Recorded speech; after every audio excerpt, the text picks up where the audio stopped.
भारतीय नौदलानं आपली ताकद वाढवण्याची तयारी सुरू केलेली आहे। भारतीय नौदल ब्राह्मोस आणि आधुनिक शस्त्रास्त्रांनी सुसज्ज INS इम्फाळ आज नौदलामध्ये सामील करून घेतलेली आहे। मुंबईतल्या माझगाव डॉकमधनं भारतीय नौदलात INS इम्फाळ दाखल झालेली आहे। सगळ्या प्रकारच्या चाचण्या घेतल्यानंतर 20 ऑक्टोबर 2023ला ही युद्धनौका भारतीय नौदलाकडे सुपूर्द करण्यात आली। INS इम्फाळचं डिझाईन भारतीय नौदलाच्या अंतर्गत असलेली संस्था वॉरशिप डिझाईन ब्युरोनं केलेली आहे।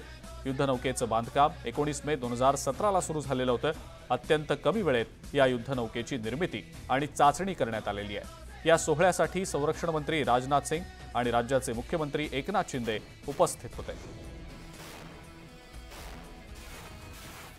युद्धनौकेच्या कमिशनिंग सेरेमनीला महाराष्ट्राचे मुख्यमंत्री एकनाथ शिंदे हे देखील सहभागी झाले होते। शिंदे साहेब, तुम्ही देखील या नौदलाच्या मोठ्या सोहळ्याला उपस्थित झाला। INS इम्फाळ भारतीय नौदलाची ताकद वाढवणार, आपल्या काय प्रतिक्रिया? खूप अतिशय अद्ययावत आधुनिक मेक इन इंडिया असं हे INS इम्फाळ हे वॉरशिप आज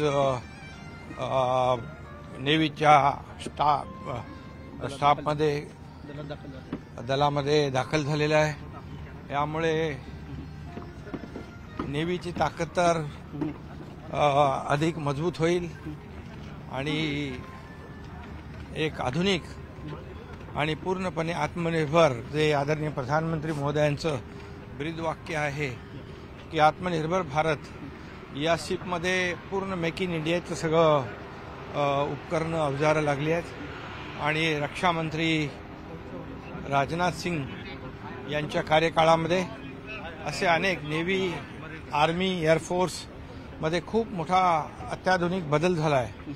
खूप मोठ्या प्रमाणे हे म्हणजे डिस्ट्रॉयर आहे, हे विनाशक म्हणजे शत्रूचा बिलकुल आपल्या सीमांचं रक्षण करण्यासाठी सदैव तत्पर, ऑलवेज रेडी अशा प्रकारचे जहाज आहे। धन्यवाद न्यूज 18 लोकमतशी बोलल्याबद्दल। तर आपण पाहिलं महाराष्ट्राच्या मुख्यमंत्र्यांनी INS इम्फाळबद्दल प्रतिक्रिया दिलेली। एक्सक्लुझिव्ह न्यूज 18 लोकमतशी बोलताना व्हिडिओ जर्नलिस्ट उमेश गोळीकर, उदय जाधव, न्यूज 18 लोकमत, मुंबई।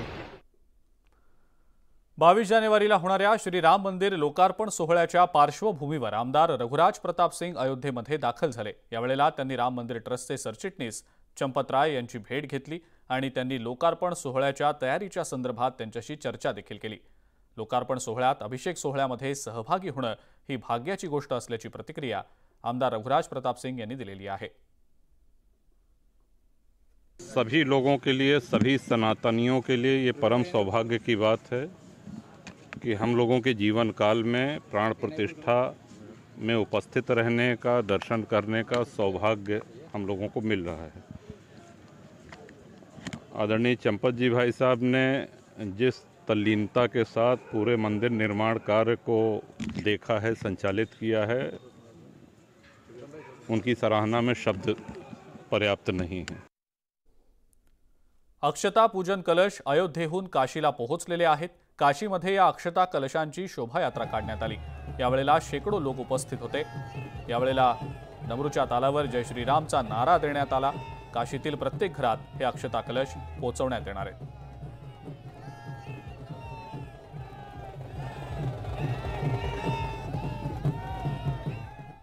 अयोध्येतनं आलेले पवित्र अक्षता अमृत कलशांचं बुलढाण्यामध्ये आगमन झालेलं आहे। सुंदरखेड शिवशंकर नगर इथल्या श्री हनुमान मंदिरात अयोध्येतनं आलेल्या पवित्र अक्षता अमृत कलशांचं आगमन झालेलं आहे आणि या निमित्तानं सुंदरखेडमधनं भव्य दिंडी काढण्यात आली। पवित्र अक्षता अमृत कलशाला आपल्या डोक्यावर घेत बुलढाणाकरांनी त्या ठिकाणाहून परिक्रमा देखील केली आणि त्यानंतर मंदिरात गेल्यानंतर प्रभू श्रीरामांची तसंच हनुमंतांची मनोभावे महाआरती करण्यात आली। जामनेरमध्ये अयोध्येतनं आलेल्या अक्षता कलशाचं स्वागत झालं। यावेळेला मोटरसायकल रॅली काढण्यात आली।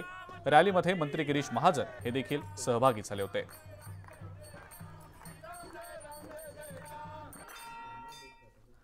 महाराष्ट्र अनलिमिटेडमध्ये आता वेळ झाली आहे एका ब्रेकची। बघत रहा न्यूज 18 लोकमत।